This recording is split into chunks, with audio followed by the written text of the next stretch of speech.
Welcome back, everybody. So if you're watching along at home, make sure you do this warm-up, pause the video, and get started after that. Question, Henry?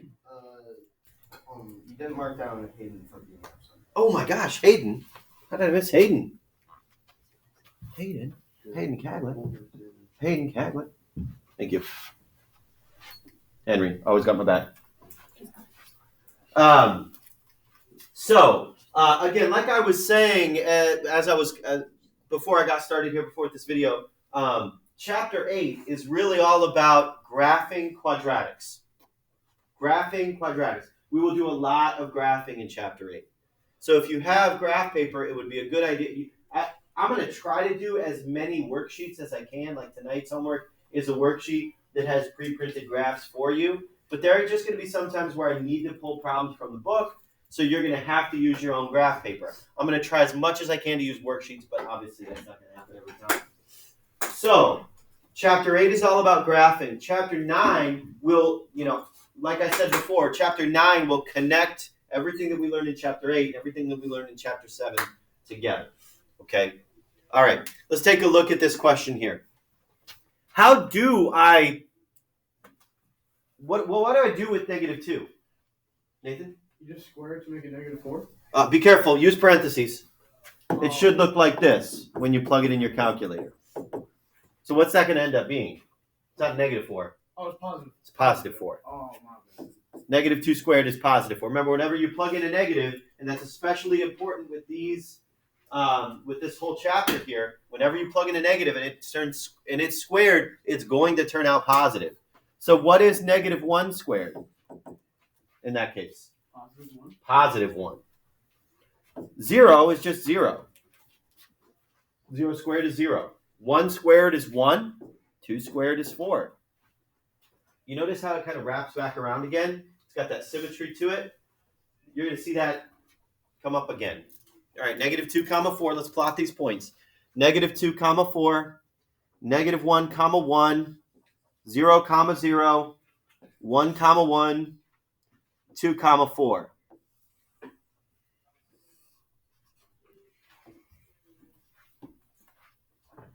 That right there is what we're going to be studying over the next couple weeks.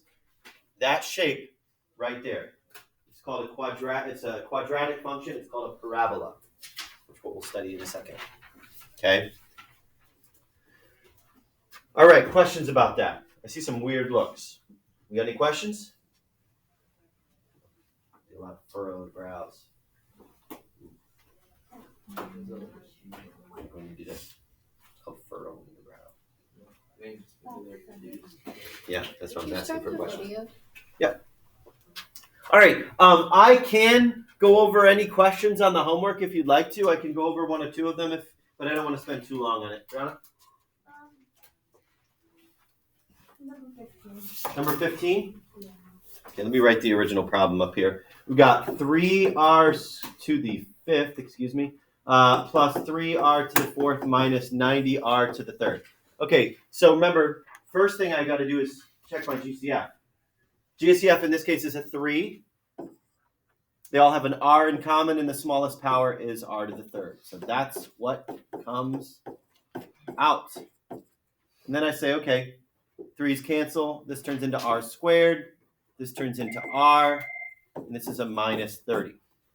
Hold, please.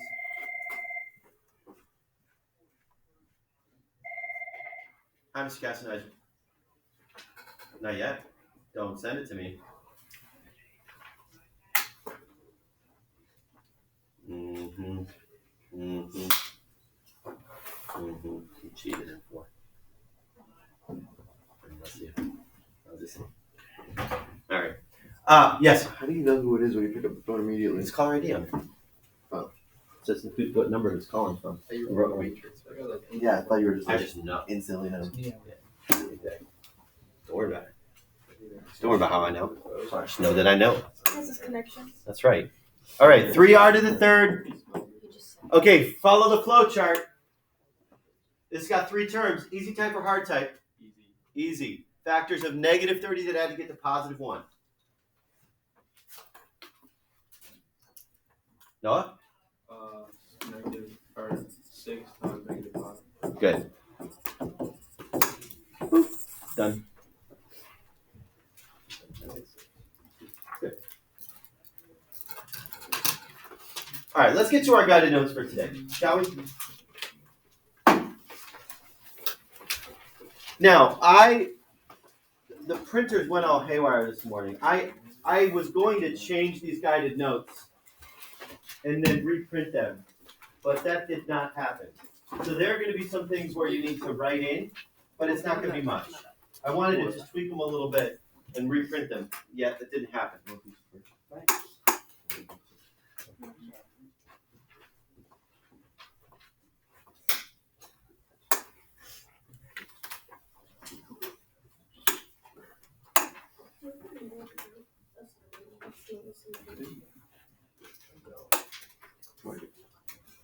Yeah, that seems right.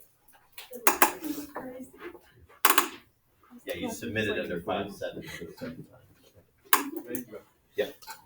All right, so here's our guided notes for today. This is section 8.1, graphing ax squared. So I just got done saying that in all of chapter 8, we're going to be studying these things called quadratics. So let's define them. What is a quadratic function? A quadratic function is a non-linear function. Non-linear function that can be written in standard form. A non-linear function that can be written in standard form, which is called ax squared plus bx plus c. That's standard. I mean, we've been working with standard form for a while, where it goes in order from greatest to least. That's our standard form of a quadratic.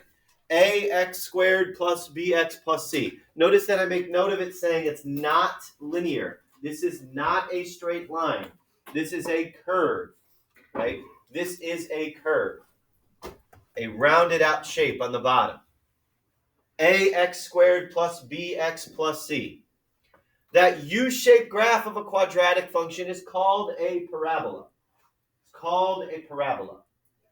Okay, that is called a parabola. A parabola is just basically that.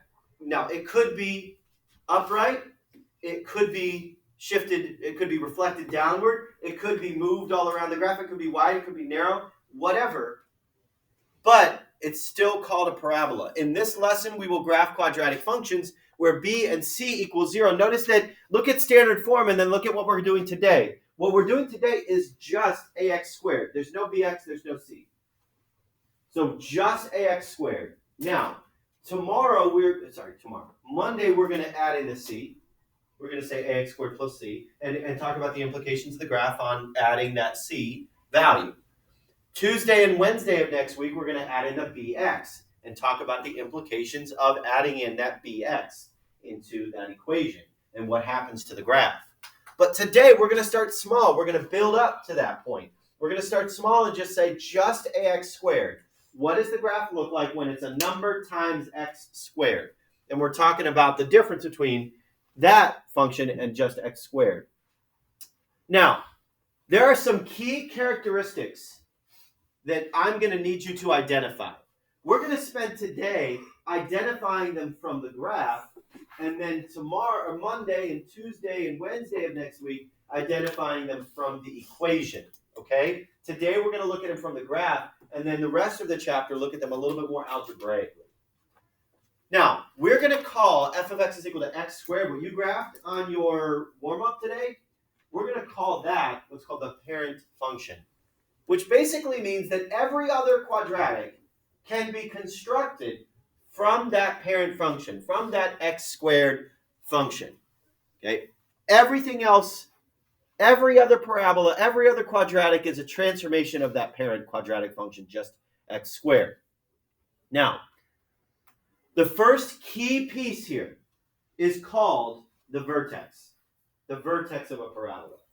The vertex of any parabola is the point where it bottoms out or tops out. Formal definition here. The lowest point on a parabola that opens up or the highest point on a parabola that opens down is the vertex. The vertex of our parent function, like if you look at the one that we did on our warm-up, the vertex was 0, 0. Right? 0, 0. It bottomed out at 0, 0. If the parabola is reflected downward, it's not a bottoming out point, but a topping out point. That vertex is up at the top rather than at the bottom. The next thing that we're going to talk about is this thing called the axis of symmetry. Somebody tell me what a line of symmetry is. What is a line of symmetry? A line that will never intersect with anything and will keep going the same path for the whole time. Line of symmetry. You're defining a line. I'm talking about a line of symmetry. Is that where it crosses the parabola? No, not exactly. I'm talking about any line of symmetry, of anything. Or like when each sides are the same. Each sides are the same, right? Would fold over on itself. So if I'm thinking about like the letter A, we know that it has the line of symmetry right here, right? Smack dab in the middle, because if I fold it over on the other side of it, it's going to be the exact same on the other side. That is the definition of a line of symmetry. If I fold it over to the other side, it's going to be the exact same thing. Two congruent pieces on either side of that line of symmetry. That is the same thing for a parabola. Every single parabola will be symmetrical about the middle line of the parabola. Every parabola, every quadratic function will have what's called an axis of symmetry, one where it will fold over on itself. Okay. A special piece about the axis of symmetry is that it will always and every time run through the vertex. No matter what, it has to run through the vertex. Every axis of symmetry will have to run through the vertex. Now, this is not in your guided notes that I do want you to add in. This zero of a function. You can put it on the margin on the left side if you'd like to. If you want to try to fit it underneath, that's fine. But I need you to add that in. Okay? That is one thing that I wanted to put into your guided notes that didn't actually make it in. A zero of a function. The zero of a function is an x value for which f of x equals 0. This is the very, very important piece of this definition. And you're going to hear me say this all the time. A zero of a function is an x-intercept of that graph.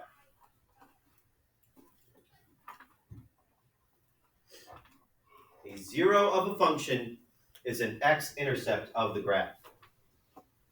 A zero of a function is an x-intercept of the graph.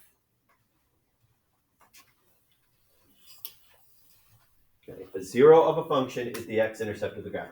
And I can talk about that not in terms of just a quadratic. That's a term for any type of function. Like, take a look at this weird function going on. How many zeros do you see? How many zeros of this function do you see? How many does it have? 3. 4. I see 4 zeros. Once, twice, 3 times, 4 times it crosses the x-axis. This function, whatever it is, it's not a quadratic. It's not a parabola because it's not U-shaped. It's got a couple of U-shapes in it. But it's not a quadratic, but this has 4 different zeros. Okay? That's what a zero of a function is. It's actually the x value of the x-intercept. Okay? So we're going to spend the next 2 examples just kind of defining, visually looking at a graph and seeing how do I identify those key pieces and parts of the function. Let's take a look here. And again, I'm going to have you add in a couple things you don't have. I don't have on there. Identify the characteristics of the graph of the parabola. Where's the vertex of that parabola? Give me the full coordinate of the vertex of that parabola. -1, -4. -1, comma, -4. Good. If I'm picking out the vertex, it's down here, and we would say that is at -1, comma, -4. Vertex is at -1, comma, -4. Now, when I identify the axis of symmetry, I'm identifying a line. A line. I want you to go ahead and draw in your axis of symmetry with a dotted line in your graph right now. Draw it in. Draw in your axis of symmetry. I'm going to go like this. Same spot. It's same spot as what? The vertex. And that's supposed to happen every single time. But how do we identify it? We write x equals and then the x value. What is the x value that it's running through? -1. -1.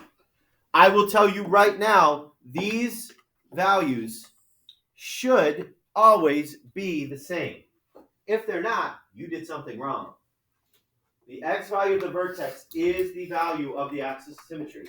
But we identify an axis of symmetry as an x equals line. Don't just give me -1, it's x equals -1. Okay? Now, I am going to add in this, and please do so for your papers as well.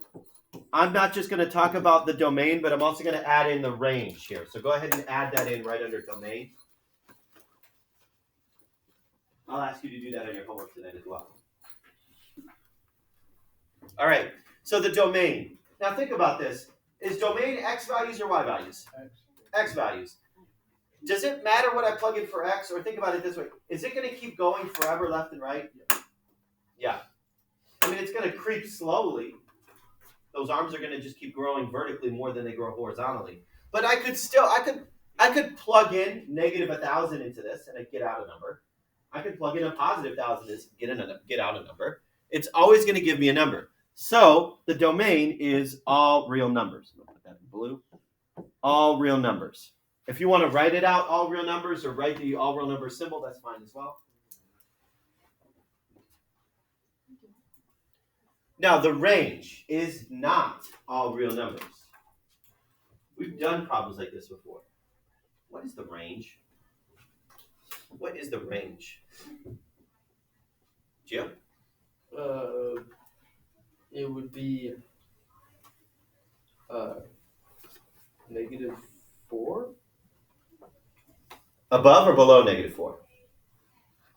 Do I want points above -4 or points below -4? I would say above. Above.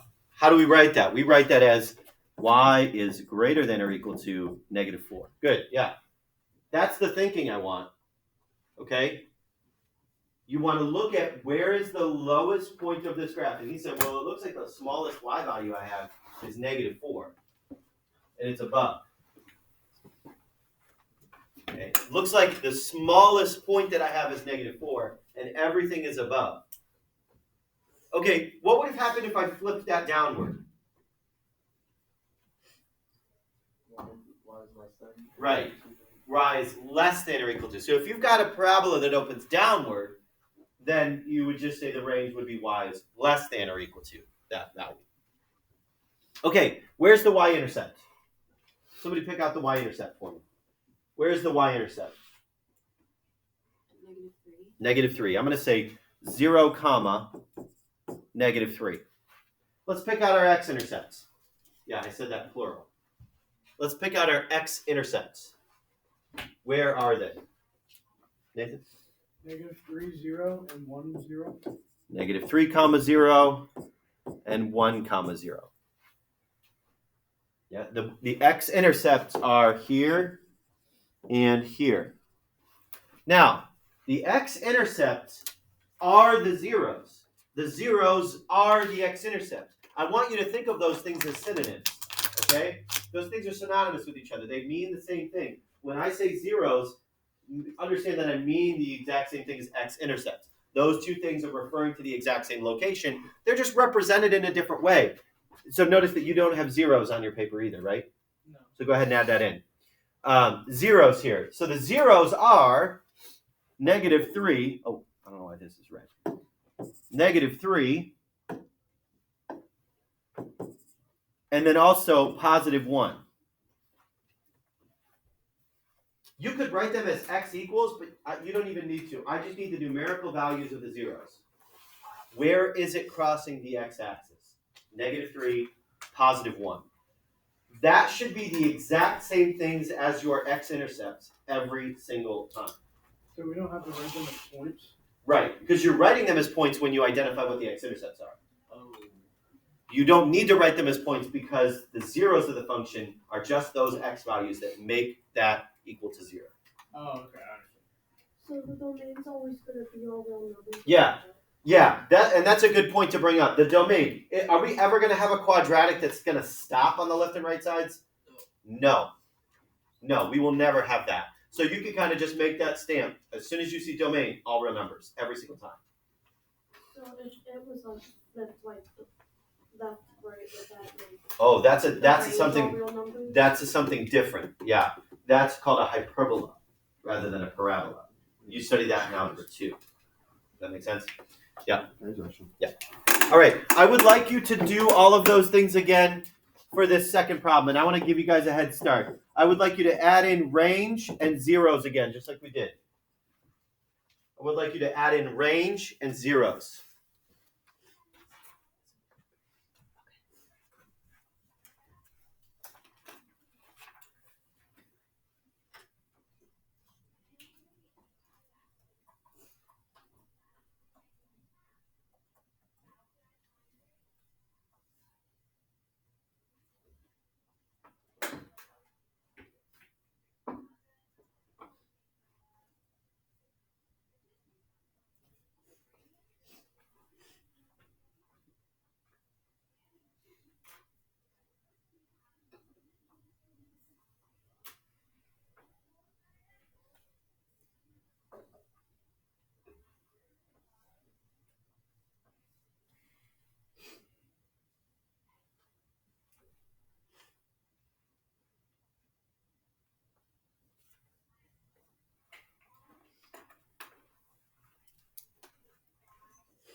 Yeah, you know, they'll put you in the right direction.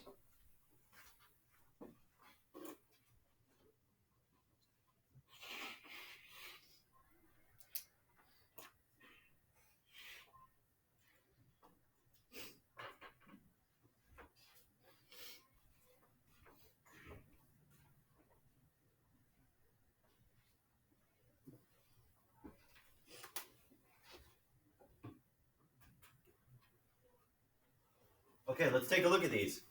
What's my vertex? Somebody tell me. Somebody besides Nathan, tell me. What's my vertex? Tommy. 2, 1. 2, comma 1. Good. 2, comma 1. What's my axis of symmetry? Gio?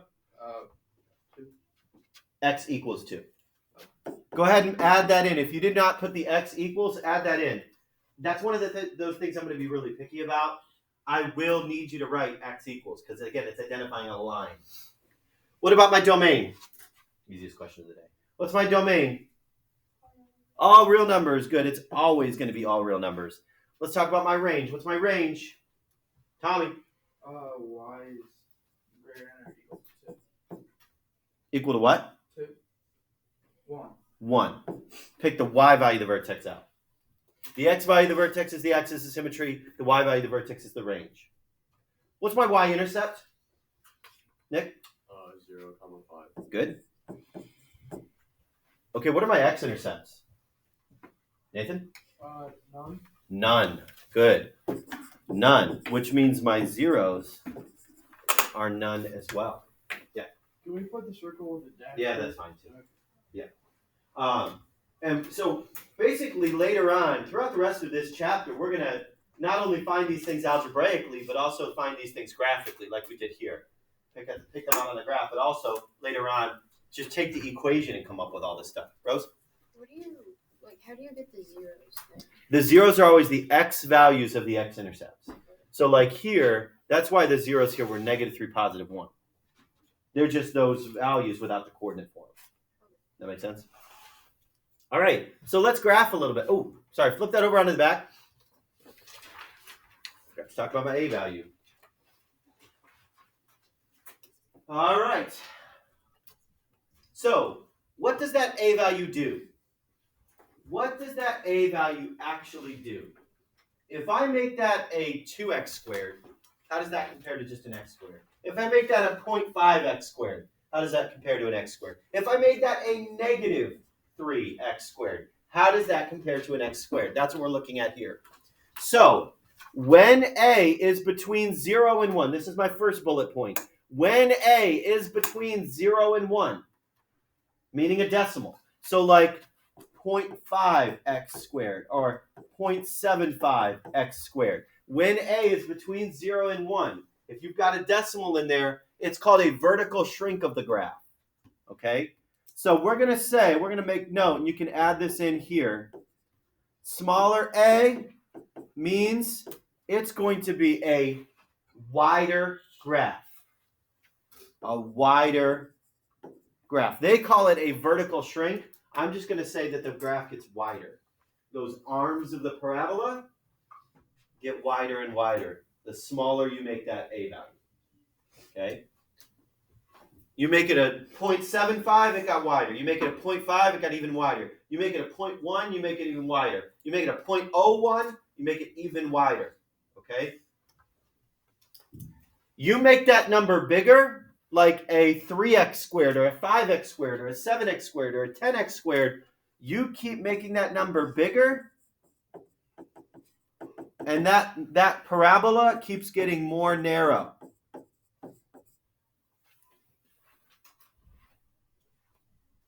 You keep making that number bigger, and that value going bigger means that those y values are getting bigger and bigger and bigger and bigger each time. That means those arms are going to get stretched more and more out. It's going to keep stretching out. It's going to keep getting narrower and narrower in terms of the arms of the parabola. Now down below,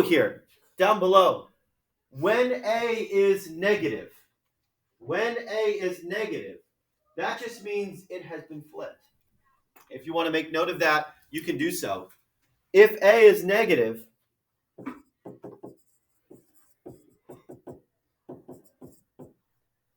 that means that I'll use the math term for it.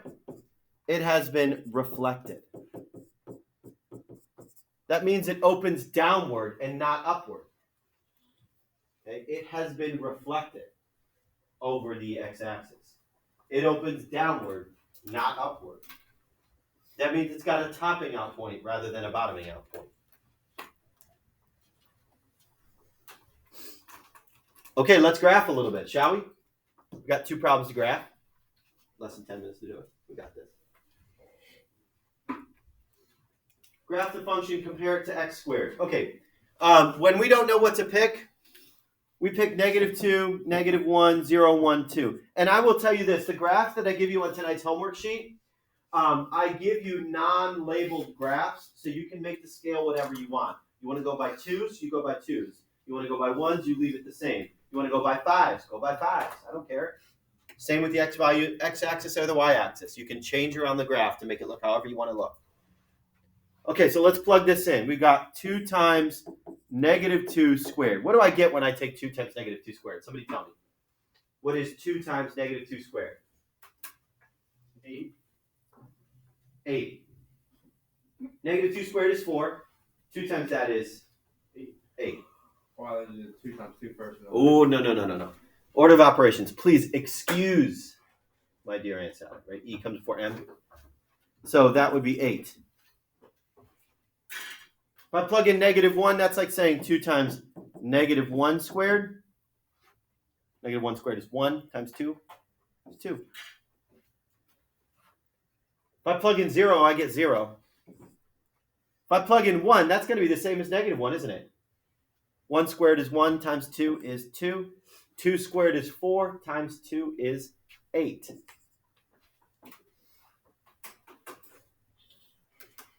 Okay, let's plot these points. -2, 8. -1, 2. 0, 0. 1, 2, 2, 8. Curve it down at the bottom.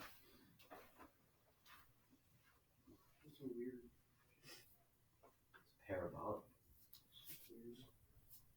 So many things in life are parabolic. Parabolic. You throw anything, watch this. Everybody watch. Here, I'm going to throw this to Noah. Throw this pen to Noah. Watch the shape of this. Vertex. Watch the shape of this. Like a rainbow? Like a rainbow. Like Unless, a parabola. Polygon.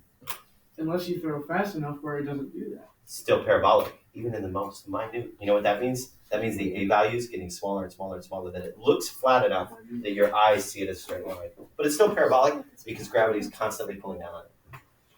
You may be always working against it, but gravity's still working on it, so it does have that most slight parabolic shape to it. Unless the speed were to be gravity. Well, then you'd be throwing it out into space. Which is actually how they came up with space travel. Like, what is the maximum acceleration and velocity you need to break gravity to keep it going? Yeah. You know? So like hypothetically, like if you like let's say you like had like a ball in like a tube, and like you had it going so fast in such a straight line that it didn't hit like the sides, but like the like let's say it was like a tennis ball and it was like that Like in a vacuum? and then like the tube was like that big. Yeah. So like, and if it didn't like, let's say scientists like measured it, and it didn't even hit any of the sides, would that still have like a really curve to it? It kind of depends. I mean, you could even go theoretically into it and say, if the curve is on the Earth, doesn't it still have a curve to it? Or if that tube is on the Earth, doesn't it still have a curve to it? Yeah, that makes sense. You know? What if I like? Or unless you believe the Earth is flat. I guess, I can't argue with that. Flat earthers? You know? Grace?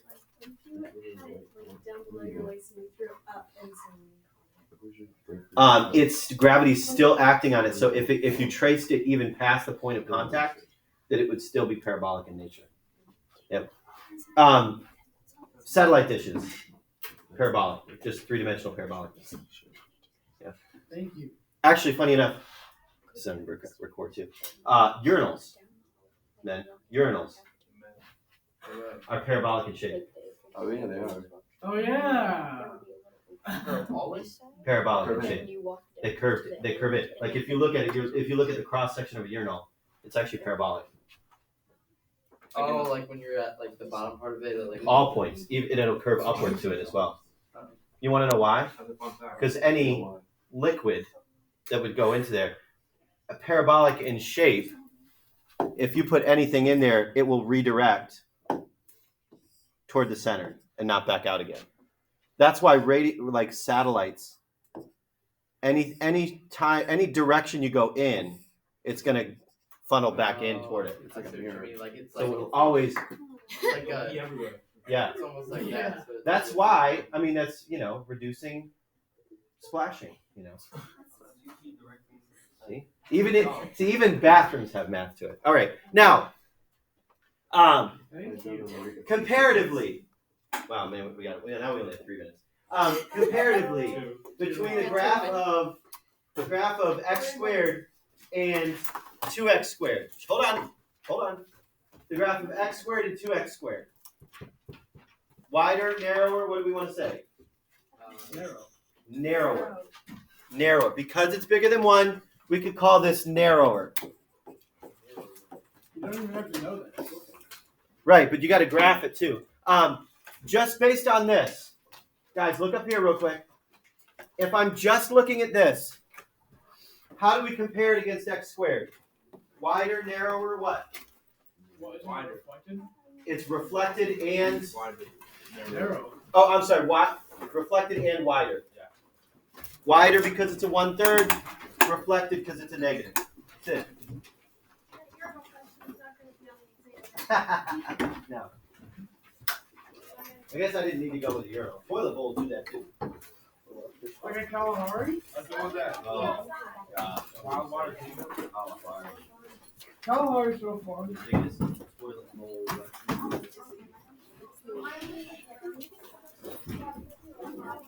Don't leave before you get the worksheet. Oh, people, for your homework tonight, for this worksheet, I do want you to add in the things that I had you add in on your guided notes. The range and the zeros are actually on here, but the range. Okay, make sure you add that in. 1, 2, 3, 4. Did that front table? Did you guys get worksheets? The front table. Did you guys get worksheets? You did. Okay. That's just the counseling office. Just go to the counseling office and they'll tell you where to go.